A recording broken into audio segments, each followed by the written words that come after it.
तो बहुत सारे कमेंट्स आ रहे थे कि ब्रेकफास्ट में बनने वाली कोई हेल्दी सी रेसिपी भी शेयर करें और जिसको हम बच्चों के स्कूल टिफिन के लिए भी दे सकें। तो आज मैं आपको 10 मिनट में बनने वाले ऐसे नरम मुलायम उत्पम बनाने का तरीका बताऊंगा। और इसके साथ में आप इसमें डोसा भी बना सकते हैं, जो बैटर हम बना के तैयार करेंगे। देखिए उत्पम कितने सॉफ्ट बन के तैयार हुए हैं। तो चलिए रेसिपी शुरू करते हैं। सबसे पहले 1 कप आपको यहाँ पे चावल का आटा चाहिए होगा। अगर चावल का आटा ना हो तो 1 कटोरी रात को चावल भिगो दीजिए, उसको ग्राइंड कर सकते हैं। और 1 कप आपने सूजी लेनी है, मोटी बारीक सूजी जो भी आपके पास हो उसका यूज़ आप कर सकते हैं। तो सूजी को आपने ग्राइंडर जार में डाल देना है और इसके साथ में यहाँ पे चावल का आटा भी ऐड कर दीजिए।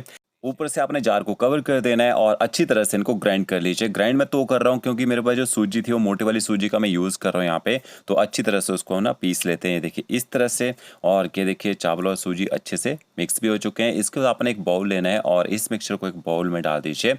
इसके साथ में 1 कप आपने इसमें दही ऐड करना है। दही कम हो तो आधा कप भी आप दही डाल सकते हैं यहाँ पे। दही डालने से हमारे जो उत्पम बनेंगे वो सॉफ्ट बनेंगे। और इसके साथ में 1 कप आपने इसमें पानी भी ऐड कर देना है और साथ में आपने इसमें नमक ऐड करना है। तो आधा छोटा चम्मच मैंने देखिए नमक ऐड कर दिया है। एक आपने बिस्कर लेना है और बिस्कर की सहायता से सारे इंग्रेडिएंट्स को अच्छी तरह से मिक्स कर लीजिए। हाथ से मिक्स करना चाहिए, हाथ से भी यहाँ पे मिक्स कर सकते हैं। तो पहले आपका जो बैटर बनेगा वो थोड़ा सा थिक होना चाहिए ताकि सूजी और यहाँ पे चावल के आटे के लम्स न बने। फिर आपने इसमें पानी और ऐड करना है। तो ये देखिए 1 कप पानी का मैंने पहले ऐड किया था, आधा कप इसमें और ऐड कर देते हैं। तो जो आपने बैटर बनाना है ज़्यादा थिक नहीं होना चाहिए, ना ही ज़्यादा पतला होना चाहिए, ठीक है। ये देखिए पानी डाल के हमने बैटर बना के यहाँ पे तैयार कर लिया है। इस बैटर को आपने 5 मिनट का सिर्फ रेस्ट देना है। 5 मिनट के बाद आप इसके उत्पम बना सकते हैं ताकि सूजी थोड़ी सी यहाँ पे सॉफ्ट हो जाए। उत्पम बनाने के लिए थोड़ी सब्जियाँ चाहिए, प्याज, शिमला मिर्च और टमाटर का यूज़ किया है।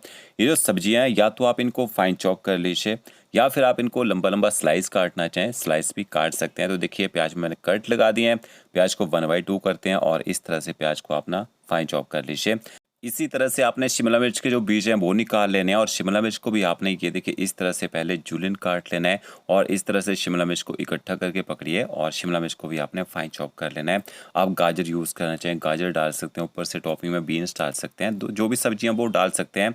इसका टमाटर के जो बीज है यहाँ पे मैं यूज़ नहीं कर रहा हूँ, तो टमाटर को सीडलेस करके यूज़ करेंगे इस तरह से, क्योंकि बीज में मॉइस्चर ज़्यादा होता है। तो यहाँ पे मैंने देखिए बीज निकाल दिया है। टमाटर को भी आपने इसी तरह से जूलियन काट लेना है और टमाटरों को भी फाइन चॉप कर लीजिए।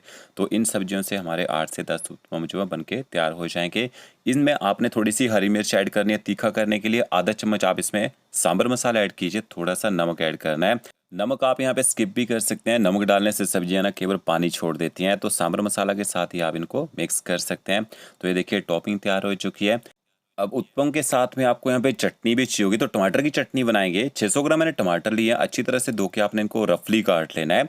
इसके साथ में यहाँ कढ़ाई ली है, 2 बड़े चम्मच हम इसमें ऑयल के ऐड करेंगे। ऑयल जैसे गर्म हो जाएगा 1 से 1.5 चम्मच आपने इसमें सरसों के बीज ऐड करने हैं, बहुत ही ज़बरदस्त फ्लेवर आता है।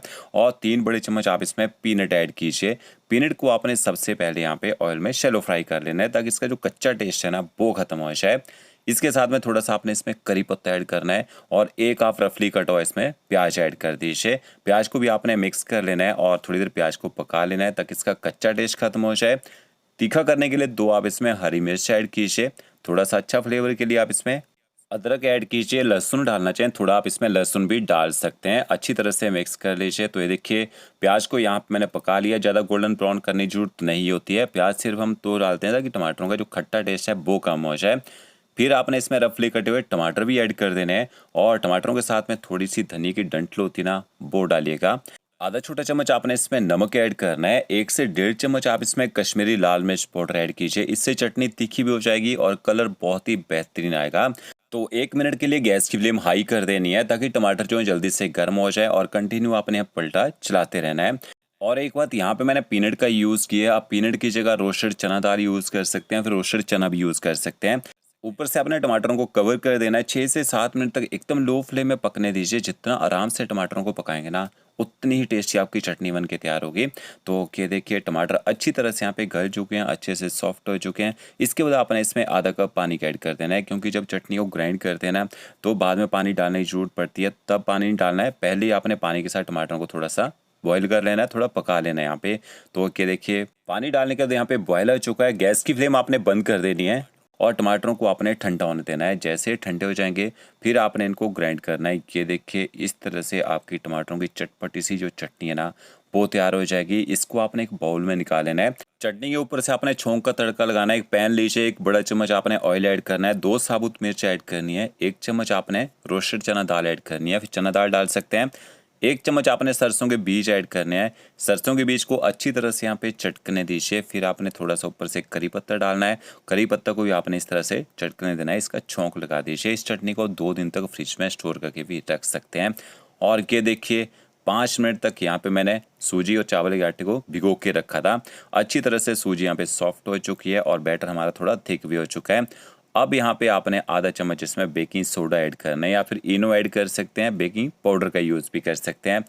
एक आपने यहाँ पे नींबू का रस ऐड कर देना है। इससे आपके जो उत्पम बनेंगे ना अच्छे स्पंजी बनेंगे। और अब आपने बेकिंग सोडा और नींबू के रस को ना अच्छी तरह से इस बैटर के साथ यहाँ पे मिक्स कर लेना है। तो ये देखिए इस बैटर से आप ना डोसा भी बना सकते हैं और इस बैटर से आप ना उत्पम भी बना सकते हैं। अच्छी तरह से देखिए मैंने बैटर को सोडा डालने को फेंट लिया है और इसमें ना इस तरह से देखिए जब आप इसमें सोडा डालते हैं ना तो बैटर अपने आप ही थोड़ा पतला हो जाता है। तो पहले आपने पानी का यूज़ थोड़ा सा कम करना है। अब आपको यहाँ पे तवा चाहिए होगा तो आप नॉन स्टिक पैन का यूज़ कर सकते हैं या फिर कास्ट आयरन का तवा आता है डोसा बनाने का, उसका यूज़ कर सकते हैं। पैन को गर्म कर लीजिए, हल्का सा पानी डाल के इसको हल्का सा नॉर्मल टेम्परेचर में लाना है। फिर इस तरह से देखिए बैटर डालना है और बैटर डालने और थोड़ा सा घुमा दीजिए। तो पतले पतले आपने उत्पम बनाने हैं ताकि ये जल्दी पक जाए। गैस की फ्लेम आपने मीडियम रखनी है। मीडियम फ्लेम में एक साइड से पकने देना है 2 से 3 मिनट तक। फिर आपने ऊपर से देखिए सब्जियां डाल देनी है जब ये ऊपर से थोड़ा ड्राई होना शुरू हो जाएगा।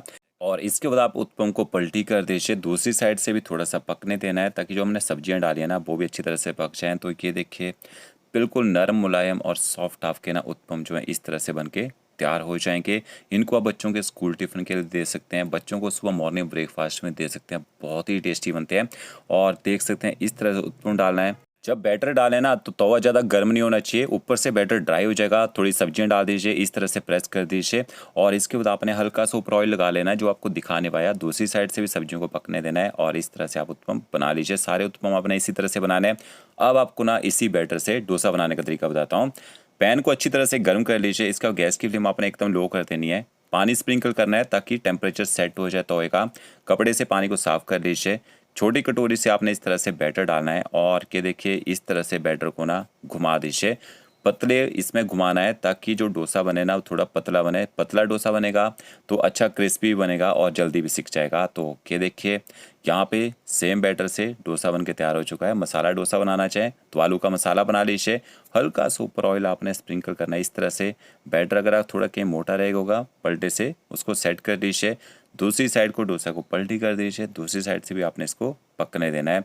तो ये देखिए एक ही बैटर से आप 2 डिशेज बना के तैयार कर सकते हैं। जिसने उत्पम खाना हो उत्पम खा सकता है और जिसने डोसा खाना हो वो डोसा खा सकता है। तो ये देखिए इस तरह से फोल्ड करके गर्मा गर्म सर्व कर दीजिए। तो फ्रेंड्स अगर आपको मेरा वीडियो अच्छा लगा होगा लाइक शेयर कमेंट जरूर कीजिएगा। ओके फ्रेंड्स, नए वीडियो के साथ थैंक यू।